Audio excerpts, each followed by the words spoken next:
2 రోజులుగా TS secretariat AIS అధికారుల రిపోర్టులతో బిజీగా ఉంది. ఏపీ నుంచి రిలీవ్ అయిన ఐఏఎస్, ఐపీఎస్, ఐఎఫ్ఎస్లు సీఎస్కు రిపోర్ట్ చేస్తున్నారు. 1-2 రోజుల్లో అధికారులకు పోస్టింగ్లు ఇచ్చేందుకు రెడీ అయ్యారు సీఎం కేసీఆర్.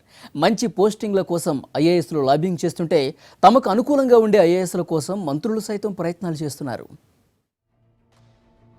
తెలంగాణ రాష్ట్రంలో పాలనను పరిగెత్తించేందుకు సీఎం కేసీఆర్ రెడీ అవుతున్నారు. ఇన్నాళ్లు అధికారుల కొరత ఉందని చెప్పుకొచ్చిన సీఎం తన మార్క్ పాలన కోసం స్కెచ్ గీస్తున్నారు.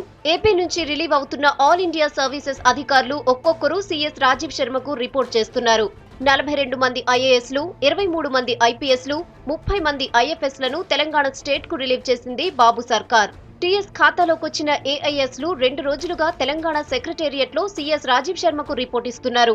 ఇప్పటికే 40 మందికి పైగా ఐఏఎస్లు, 20 మంది ఐపీఎస్ ఏఐ, 18 మందికి పైగా ఐఎఫ్ఎస్లు రిపోర్ట్ చేసినట్టు సమాచారం.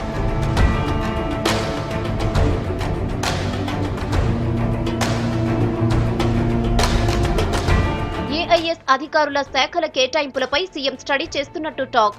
ఏఐఎస్లు రిపోర్ట్ చేస్తూనే కీలక శాఖలపై నజర్ పెట్టినట్టు తెలుస్తోంది.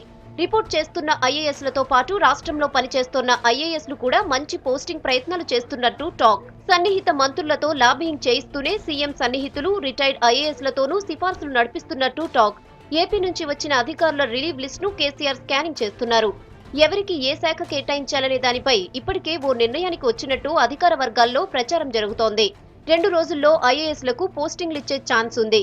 ఏపీ నుంచి రిలీవ్ అయినా వారికంటే తెలంగాణ స్టేట్లో విధులు నిర్వహిస్తోన్న అధికారులకే కేసీఆర్ ప్రాధాన్యత ఇస్తారని సమాచారం.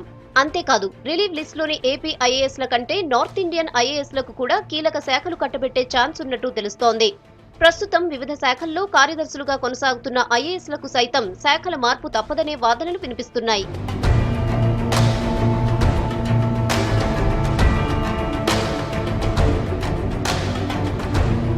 ఏఐఎస్ల కేటాయింపుతో తెలంగాణ ప్రభుత్వం కాస్త రిలాక్స్ అయింది. పూర్తి స్థాయి పాలనతో తన మార్క్ చూపెట్టేందుకు సిద్ధమవుతున్నారు ముఖ్యమంత్రి కేసీఆర్.